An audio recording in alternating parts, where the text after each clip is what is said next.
నమస్తే, welcome to our channel. నేను సౌజన్య. ఏపీలో ఉన్నటువంటి ప్రతిపక్ష నేతలు శ్రేణులు ఎవరైతే ఉన్నారో వాళ్ళు ఎప్పటి నుంచి ఎదురు చూస్తున్నది ఏంటి అంటే సిఎస్ జవహర్ రెడ్డి ఎప్పుడు బదిలీ అవుతున్నారు అని చాలా రోజుల నుంచి కళ్ళు కాయలు కాసేలా ఎదురు చూస్తారు. అది రాబోయేటువంటి రోజుల్లో నెరవేరబోతోంది. అది కూడా మోదీ ఏదైతే పర్యటన ఉందో ఆ లోపే అని అంటున్నారు. ఇది ఎంతవరకు వాస్తవం? ఇది నమ్మసక్యంగా అనిపిస్తుందా మీకు? మరి ఈ అంశానికి సంబంధించి మనతో మాట్లాడడానికి, వారి విశేషాన్ని మనతో పంచుకోవడానికి ఈరోజు మనతో పాటు ఉన్నారు senior journalist, senior political analyst CS Rao garu ఉన్నారు. వారితో మాట్లాడదాం. నమస్తే రావు గారు. నమస్తే. చాలా మంది ఏపీలో ప్రజలు కావచ్చు, ప్రతిపక్ష నేతలు కావచ్చు, నాయకులు కావచ్చు, శ్రేణులు కావచ్చు ఎదురు చూస్తుంది ఏంటంటే లిటరల్లీ కళ్ళు కాయలు కాసేలా ఎదురు చూస్తారనే చెప్పాలి. CS Jawahar Reddy and DGP గారు ఎప్పుడు బదిలీ అవుతారు? ఫస్ట్ ఆఫ్ ఆల్ సిఎస్ గురించి మనం మాట్లాడుకున్నట్లయితే తీసుకున్నట్లయితే రాబోయేటువంటి రోజుల్లో మోదీ టూర్ ఫిక్స్ అయింది కాబట్టి ఆ మోదీ టూర్ జరిగే లోపు సిఎస్ జవహర్ రెడ్డి బదిలీ అయిపోతారు, ఆయన మీద వేడి పడబోతోంది అని అంటున్నారు. పడుతుంది అంటున్నారు కానీ ఎప్పుడు పడుతుందో తెలియట్లేదు. అసలు పడేటువంటి అవకాశం ఉందా? దీని మీద విశ్లేషణ విని నువ్వు కూడా అలసిపోయినట్టున్నావు. సిఎస్ బదిలీ అవుతాడు. అంటే ఒక పాట ఉంటది కదా వెంకటేశ్వర స్వామికి సంబంధించి, అదిగో అదిగో అని. సో అలాగే అనిపిస్తుంది. అవుతుంది అయిపోతుంది కానీ ఎప్పుడు అవుతుంది? సేమ్ ఏపీ ప్రజలు కూడా ఇలాగే లిటరల్లీ వెయిట్ చేస్తున్నారు. ఎప్పుడు అయిపోతుందంటే సిఎస్ బదిలీ ఎలక్షన్స్ అయ్యాక మాత్రం చెప్పకండి. జగన్మోహన్ రెడ్డికి నరేంద్ర మోడీకి మధ్య ఉండేటువంటి చీకటి బంధం ఏదైతే ఉందో అది వెలుగులోకి వచ్చినప్పుడు అది జరిగే అవకాశం ఉంది. ఐ థింక్ జరిగినట్టే అంటారా? అంటే అది వచ్చే అవకాశం లేదు. కానీ రాష్ట్ర ప్రభుత్వంలో రాష్ట్రంలో జరుగుతున్నటువంటి అనేక అంశాలు ఏవైతే ఉన్నాయో అవన్నీ కూడా అప్ టు డేట్ ఎన్నికల కమిషన్ దగ్గరికి వెళ్తున్నాయి. వెళ్లకుండా ఏం లేదు. ఈ మధ్యకాలంలో ఆయన చేసినటువంటి అత్యుత్సాహ కార్యక్రమాలు కానీ, ఆయన కారణంగా ప్రాణాలు తీసుకున్నటువంటి సంఘటనలు కానీ ఇవన్నీ కళ్ళెదుట కనిపిస్తున్నప్పటికీ కూడా కేంద్ర ఎన్నికల సంఘం కానీ, రాష్ట్ర ఎన్నికల సంఘం కానీ ఆయన మీద చర్యలు తీసుకోలేదు అని అంటే దీని వెనక ఖచ్చితంగా జగన్మోహన్ రెడ్డి యొక్క ప్రభావం ఖచ్చితంగా ఉంటుంది అని నమ్మే వాళ్ళు చాలామంది ఉన్నారు. కారణం ఏంటంటే నరేంద్ర మోడీకి జగన్మోహన్ రెడ్డికి మధ్య ఉన్నటువంటి బంధం చాలా గట్టిది. ఇప్పుడు ఒకవేళ ఎన్డీఏలో భాగస్వామిగా తెలుగుదేశం పార్టీ, జనసేన ఉన్నప్పటికీ కూడా జగన్మోహన్ రెడ్డికి ఇచ్చేటువంటి ప్రాధాన్యత నరేంద్ర మోడీ కూటమిలో ఉండేటువంటి భాగస్వాములకు ఇవ్వటం లేదు అనేటువంటి ఒక అభిప్రాయం అయితే ఉంది. ఆ అభిప్రాయం ఉండడానికి కారణం ఏంటంటే సిఎస్ని బదిలీ చేయకపోవటం, చీఫ్ సెక్రటరీని బదిలీ చేయకపోవటం. సిఎస్ని బదిలీ చేయాలని చెప్పి ఆంధ్రప్రదేశ్లో ఉండేటువంటి బీజేపీ నేతలు, తెలుగుదేశం పార్టీ వాళ్ళు, జనసేన అందరూ కలిపి ఢిల్లీకి వెళ్ళి ఇప్పుడు 4 సార్లు 5 సార్లు కంప్లైంట్ చేశారు. కంప్లైంట్ చేసిన తర్వాత ఇదిగో రేపే ఎల్లుండే జవహర్ రెడ్డి బదిలీ కాబోతున్నారు, ఇక ఆయన ఉండడు అని చెప్పి చెప్పుకుంటూ వచ్చారు ఇప్పటిదాకా. సరే, ఇప్పుడు ఆయన్ని బదిలీ చేయకపోతే గనక ఇక ఎలక్షన్ కమిషన్ పనిచేయట్లేదు, సక్రమంగా నిష్పక్షపాతంగా పనిచేయట్లేదు అనేటువంటి అభిప్రాయం బలంగా ప్రజలకు వెళ్ళేటువంటి అవకాశం ఉంది. దానికి కారణం ఏంటంటే పింఛన్లకు సంబంధించి మే నెలలో ఏం జరిగింది, ఆ ఏప్రిల్లో ఏం జరిగింది అనేది కనుక మనం చూస్తే ఏప్రిల్లో గందరగోళం జరిగింది. సరే, గందరగోళం మధ్యలో 33 మంది వృద్ధులు చనిపోయారు. దానికి కారణం ఎవరు అని అంటే జవహర్ రెడ్డి అని చెప్పేసి కంప్లైంట్ చేశారు. విపక్షాలన్నీ పోయి జవహర్ రెడ్డి కారణంగా చనిపోయారు వాళ్ళు, ముందస్తు ఏర్పాట్లు చేయలేదు. ముందస్తు ఏర్పాట్లు చేయడానికి అవకాశం ఉన్నప్పటికీ కూడా, యంత్రాంగం అందుబాటులో ఉన్నప్పటికీ కూడా జవహర్ రెడ్డి ఉద్దేశపూర్వకంగా పెన్షన్లని ఇవ్వకుండా జగన్మోహన్ రెడ్డికి మేలు చేకూర్చేలా ఆయన వ్యవహరించాడు అనేది అభిప్రాయం. అలాంటిది కంప్లైంట్ చేస్తూ ఢిల్లీకి పంపించారు. ఢిల్లీకి పంపించినటువంటి క్రమంలో కంప్లైంట్ చేశారు. కంప్లైంట్ చేసిన తర్వాత ఏమైంది? బదిలీ అయితే చేయలేదు. సరే, సీన్ కట్ చేస్తే అయిపోయింది. 20 రోజులు అయిపోయిన తర్వాత మళ్ళా నెల వచ్చింది, మే నెల వచ్చేసింది. మే నెల వచ్చిన తర్వాత మేలో పెన్షన్లు ఇవ్వాలి.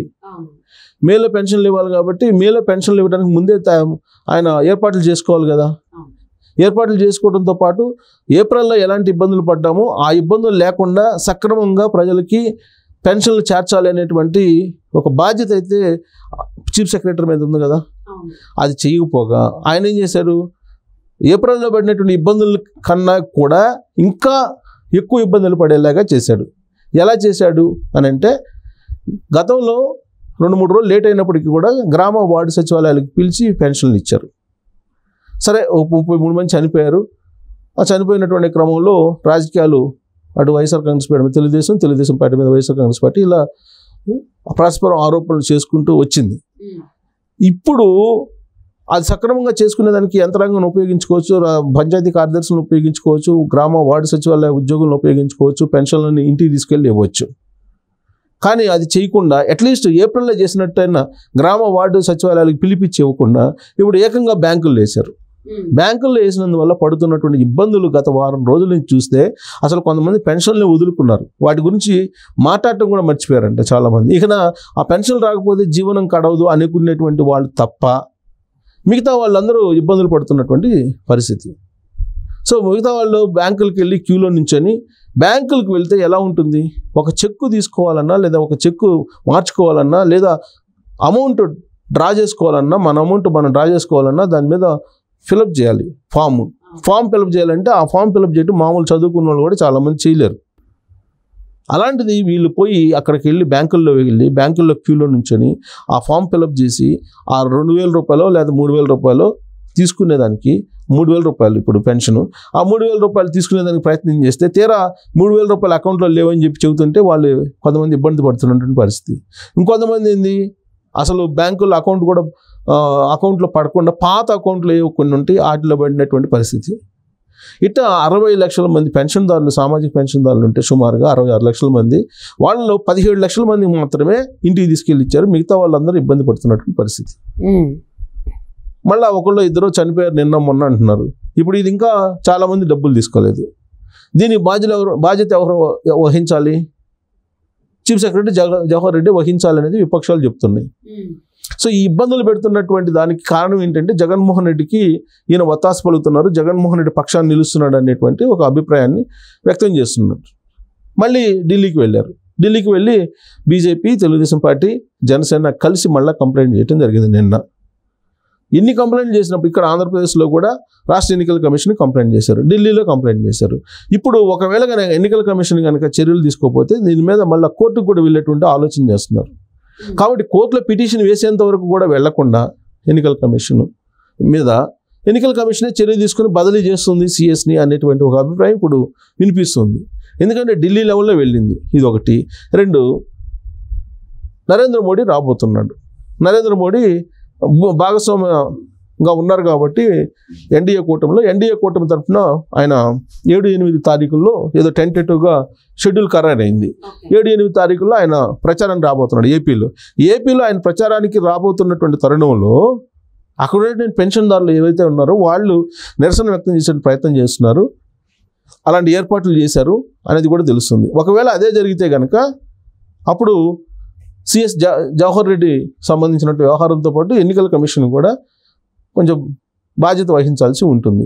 అందుకే అసలు సిఎస్ని ముందే బదిలీ చేస్తే సరిపోతుంది. లేదంటే ఈ పెన్షన్దారులు పోయి మాకు పెన్షన్లు కావాలి, పెన్షన్లు ఇవ్వలేదు, ఇబ్బంది పడుతుందని చెప్పి వాళ్ళు నిరసన వ్యక్తం చేయటమో లేకపోతే ఇంకో రకంగా ఉంటే కనుక అది అబాస్పాలు అయ్యేటువంటి అవకాశం ఉంది. నరేంద్ర మోడీ టూరు, అందుకే నరేంద్ర మోడీ టూర్కి రాబోయే ముందు ఈయన్ని బదిలీ చేస్తే అటు భాగస్వామ్య పక్షాల్లో కూడా కొంత ధైర్యం, బీజేపీతో పొత్తు పెట్టుకున్నందువల్ల ఉపయోగం ఉంది అనేటువంటి అభిప్రాయం.